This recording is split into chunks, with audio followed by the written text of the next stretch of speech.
Hey everyone, I'm Tejasvi. I'm from Instacart. Today I'm going to be talking about how we scaled our machine learning models and our infrastructure to handle the surge in online grocery shopping.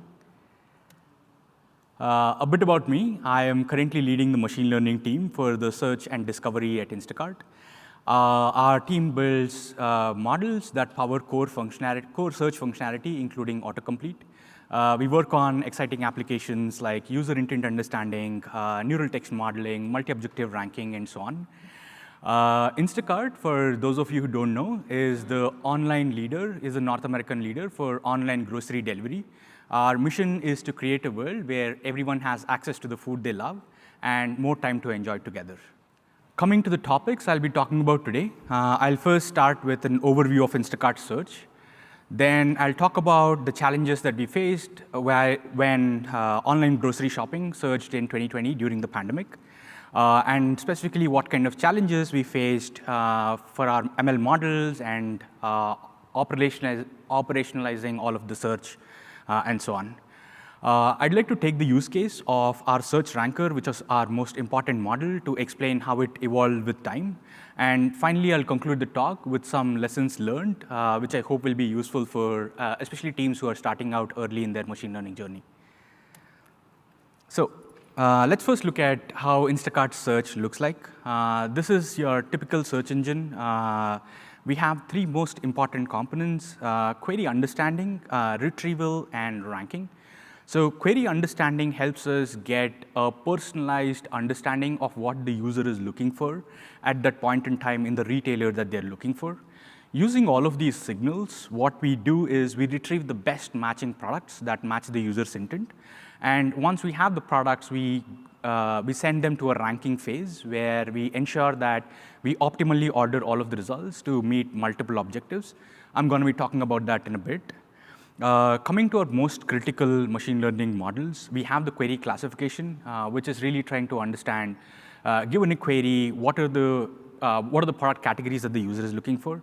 Query tagging, which helps us understand what are the important entities that are present in a query. I just spoke about ranker. And then search embeddings is a model that we use to get a semantic understanding between the query and the product. Right? So given the focus of today's talk, I'd like to step back in time and talk about how everything looked back in 2019. I think most of you can identify this figure. It's your typical batch prediction service. We take search log data, clicks, conversions, views, and so on as such, and then write them to a large DB. Product metadata, which is also used for powering machine learning models, is written to the same DB. Then a model training and scoring service takes all of the data in this DB, metadata in this DB, does inference, and then writes that back, ETLs that back into another DB as such. Over this DB, our Python service acts like a thin wrapper and serves all of the predictions to the user. So as I hope that you will all appreciate through this talk, having like such a batch prediction system and so on as such does not scale very well for Instacart Search, given the size and the complexity of our system, right? So let's switch gears a bit and talk about how things changed for us when everything changed during the pandemic, right? So there was like there was a surge in online shopping, along with queries like hand sanitizer, toilet paper, and so on. Users entered a lot of novel queries that our system was not trained on. We also grew, our popularity also grew, and we onboarded a lot of new retailers. And traditionally, we were like a grocery household, and a lot of new retailers that came in were from new verticals like pets, beauty, clothing, and so on. Our ML models weren't trained on this data, which made things very challenging. While these retailers had a lot of expectation on our search to be very relevant right from day one, right? To make things even more interesting as such, we were like a fledgling team of like 3 people who were maintaining a lot of models at that time and weren't like exactly experts in like ML ops and so on, right? So what kind of challenges did this bring, right? So the first thing that happened was the accuracy of all of our models dropped by quite a bit. The most important reason for this was cold start problem. It just became much more intense. We had a lot of new queries, products, users, and product categories that our ML models weren't exactly generalized on. Adding to this, we had a lot of operational challenges. So explosion of data, explosion of retailers and users meant that our scoring jobs and training and scoring jobs took much more longer and failed due to unknown reasons or multiple reasons at that point in time. Scaling services was also like very, very challenging. Like I said, we were a very small team and we didn't have the exact expertise to handle like surges in traffic and so on. So all of this kind of threw us into some sort of a confusion for a while. I'd like to explain how we overcame these challenges and why this was such a complex problem for Instacart as such through a use case. So let's take our search ranker, which is our most important model, right? So search ranker, what it does is it determines the final ordering of products that are shown to the user. For the sake of simplicity, let's say we just optimize for conversion rate, which means we are trying to get users to add at least one product for the results that we show to the user, right? I'll talk about some challenges that come with a search ranker. A lot of these are typical for e-commerce search engines, which is somewhat different from Google and Bing and so on, right? So the query lengths are quite short. People just put in eggs or milk while even knowing the exact product that they want. So they already have a product in mind, but they still put the shortest query possible as such. Maybe they don't trust our search engine. Maybe they want to scan all of the results. I don't know, right? Query specificity is another very interesting dimension. So basically, people put a spectrum of queries ranging from eggs to extra large dozen brown eggs. So all of our ML models are expected to understand the most specific queries to the most general queries, right? Diverse product categories, this is very typical. This is a typical challenge for all e-commerce search engines. I cannot tell the exact number, but we have thousands and thousands of product categories ranging from food to pets and baby diapers and so on, which makes it like you got to build models that will generalize across all of these categories. Nuances across retailers. So for those of you who probably use Instacart, you know that Instacart lets you search across different retailers. So we need to build models that, again, generalize across multiple retailers. Things that are very popular in Costco are probably not even available in Safeway and vice versa. User tenure is a very important factor. New users and existing users behave very differently.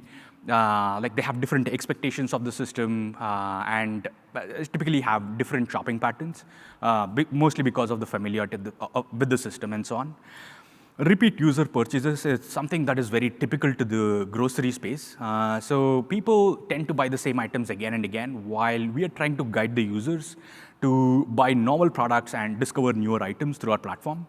Latency, I mean, like this is very typical for all search engines. I mean, like basically, like you want your search to be super fast. This is 2022. Nobody likes a search engine that takes 1 second to retrieve all of your results, right?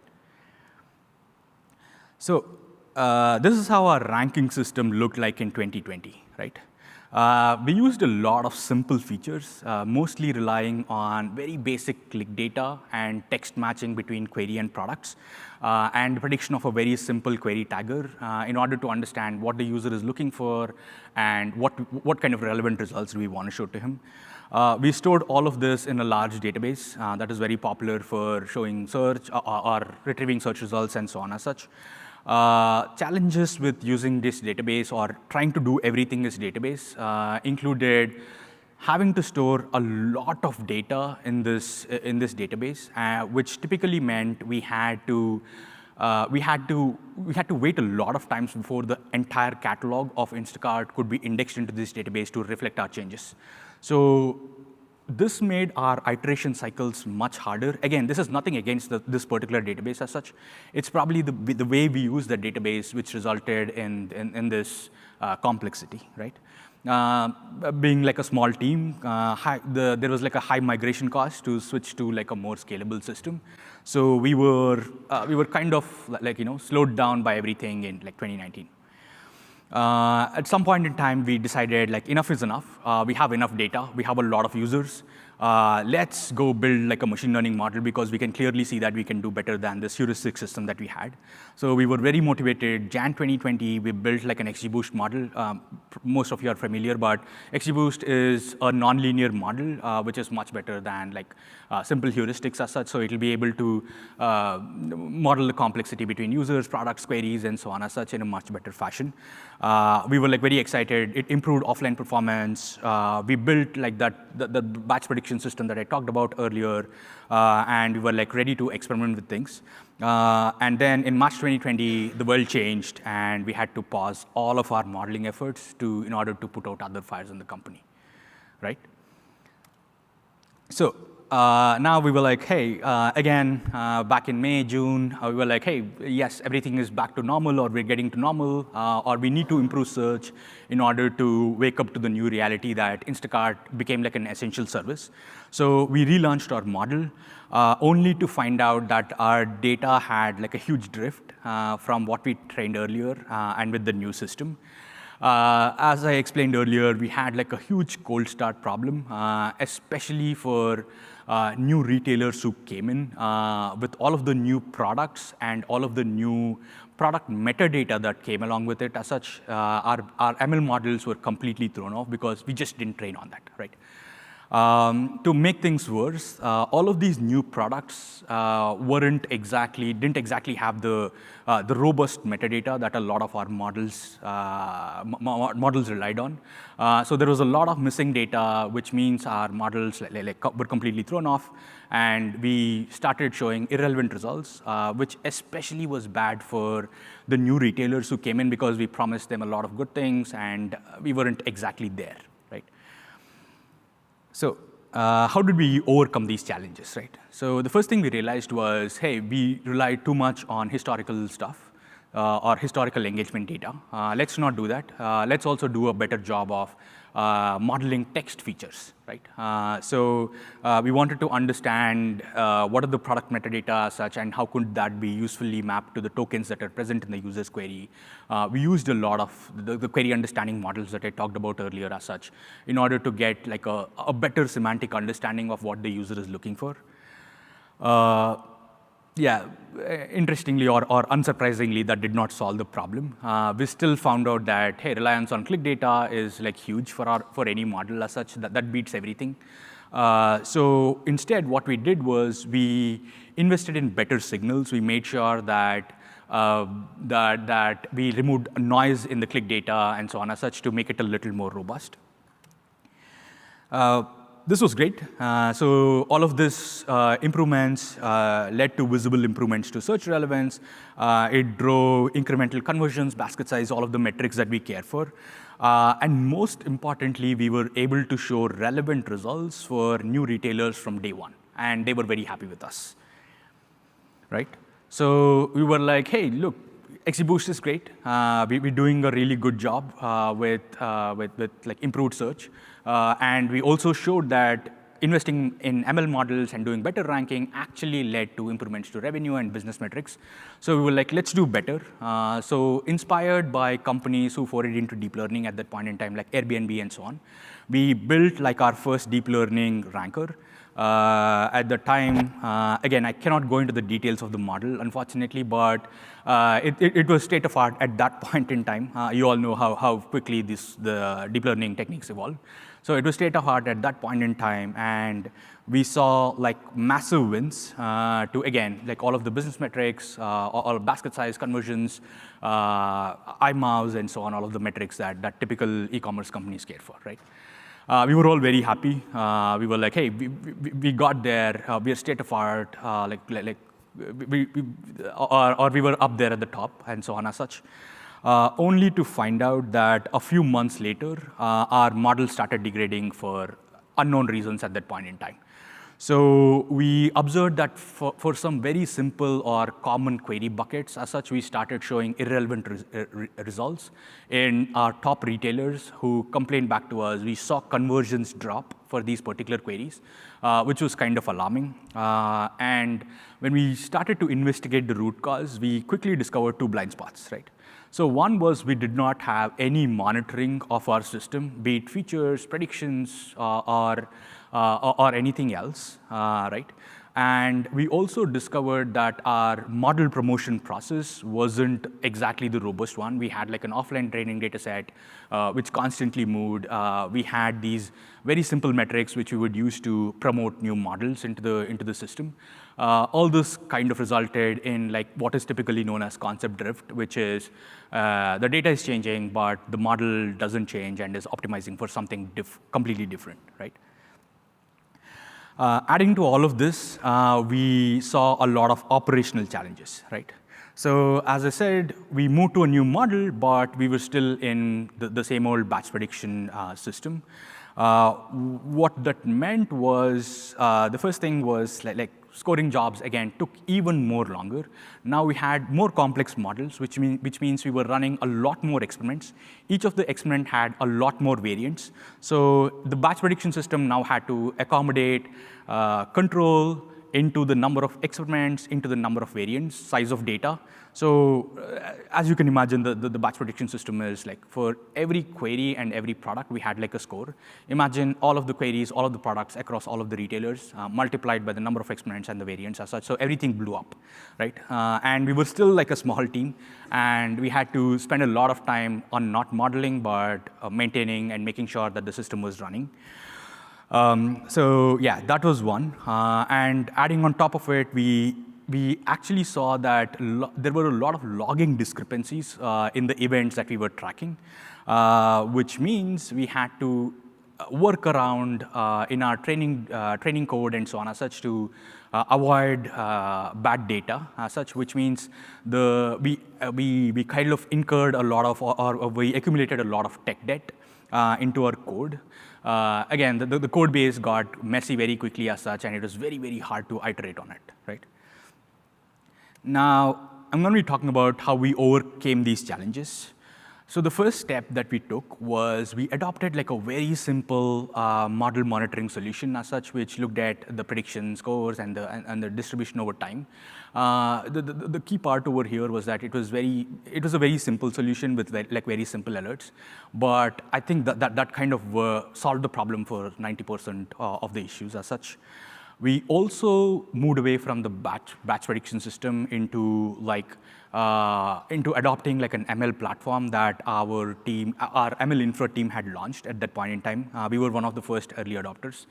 So what this did was it gave us access to tools like feature store, great robust training pipelines, great service deployment capabilities, and much better monitoring, right? So all of this actually helped us kind of move away from that batch prediction system into doing real-time inferences, which means we didn't have to encounter all of the complexities that we had earlier. Of course, the new system came with other complexities, but probably for another day. So what were some of the successful outcomes, right? The simple model monitoring, as I said, was adopted very quickly, primarily because it was very simple. In turn, this actually led to reducing time for uncovering any systematic issues that were present, where we had degradation either in our model or degradation in our business metrics and so on. It also helped identify owners very fast during critical incidents. This was super important because some 500 error would go out site-wide, and then everybody would be root causing backwards. Hey, was it because of an engineering system? Was it because of an ML system? If so, which one? And so on and such. All of this made things much more easier. And most importantly, it also increased developer velocity. So people could build new models and push them out into production without having to worry about scalability issues and so on. And one of the useful things that the ML platform also provided was proactive tuning of model complexity versus inference time. So as all of you who probably build machine learning models or or deep learning models, you already know that the complexity of the model can really affect your latency. So you need to be very conscious about how big your model can get, and the ability to understand how the model complexity will will affect latency before you push things into production was like the most important thing. Now, I'm going to switch gears a bit and then talk about the kind of models that we have for our search engine, right? So as I spoke about, query understanding is one of our most important models. So we have query classification, query expansion, which is taking queries and then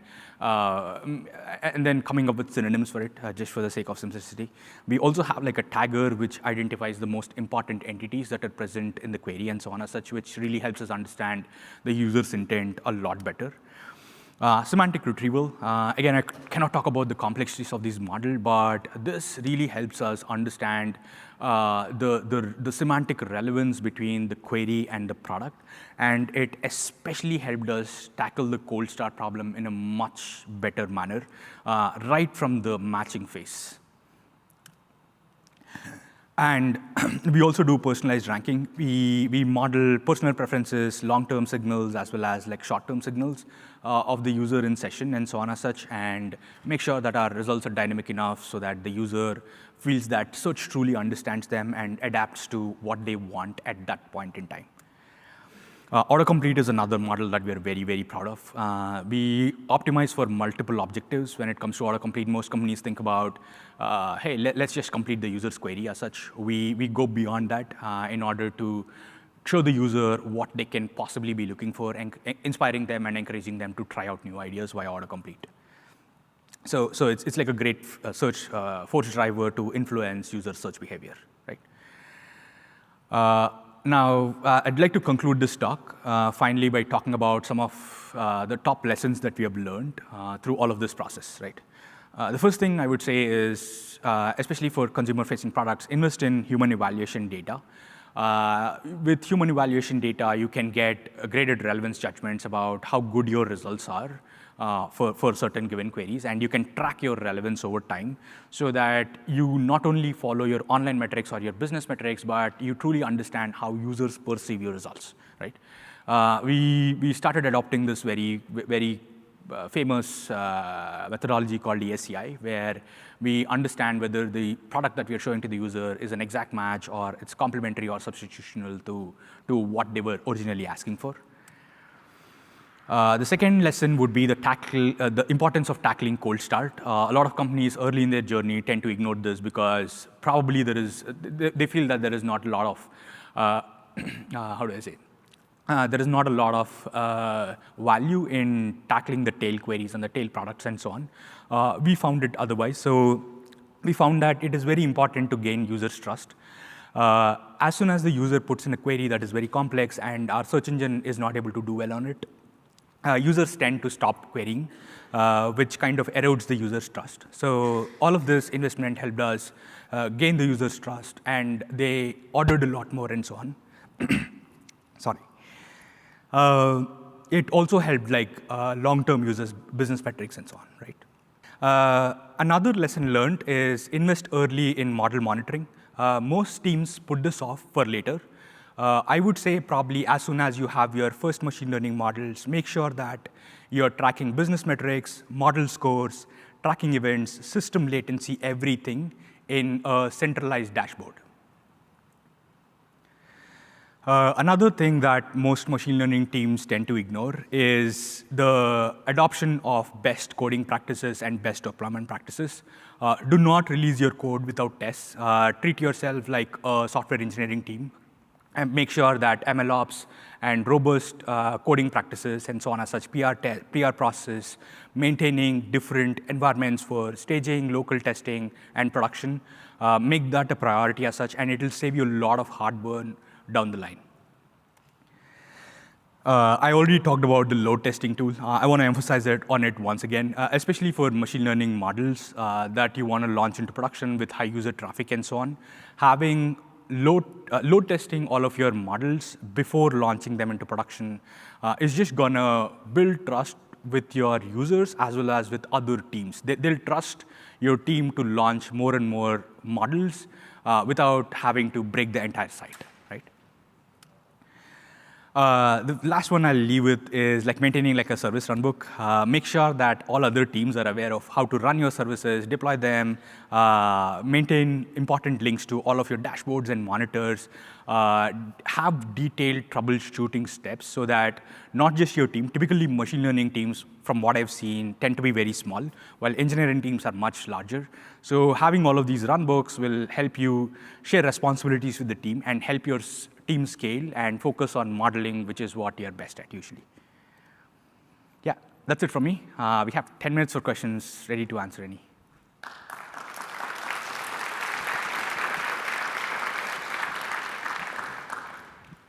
Thank you for the presentation. That was awesome. Question I have is, whenever you have the cold start problem that you were sharing about, did you ever experience any kind of historical bias from the ranking or from any of the data with regard to what you had previously, and now you have a new product, maybe it has a new ingredient, a new description, a new context, whatever it is. Did you have any challenges with, even though you had an approach, there was still some kind of a historical bias in the algorithm? Yeah, that's a loaded question, actually. I will answer with one thing, right? Data quality matters a lot. So the first thing is basically like, given that catalog data comes from a completely different team, which does not understand the importance of data quality for machine learning models and so on as such, was very challenging. So we had to spend a lot of time educating the team on why it is important to have 95% or 100% precision on data, although users cannot visually see it, right? I mean, like, so you cannot, for example, wrongly tag a product as organic or gluten-free if it is not, which can cause like a huge bias, especially if the user has personal preferences for that. So. Yeah, thanks for the presentation. So the feature store, I have two questions, right? The first one is that, do you use the streaming feature store? Right, that's the first question. The second question is that, how do you manage the GDPR? Especially like if it's a targeting customer, they require to delete the data. How do you keep that synchronized? Yeah, I've been asked to not go too many details, so I'll answer the best I can. So yes, we do use streaming data. So we have two data sources. One is offline data set with all of the historical aggregate data. We also have like streaming data coming in from session signals and so on and such, which our models learn on the go, or at least we're trying to build models that will learn on the go as such and adapt very quickly. The second question, yes, we do have a lot of those challenges. Sorry, can't give out much details. I had just a quick question. You mentioned you had a small team. I was wondering what your team looks like now and what kind of skill sets you have within your team. Yeah, great question. So when we started with the team, I was like the lone engineer on the team as such. Then we grew to like 3 people within 6 months. Right now, the team size is 7 people. That's just the machine learning team, actually. So luckily, just to be fair, we also have like an ML infrastructure team I talked about, which took out a lot of complexity so that we can focus on modeling.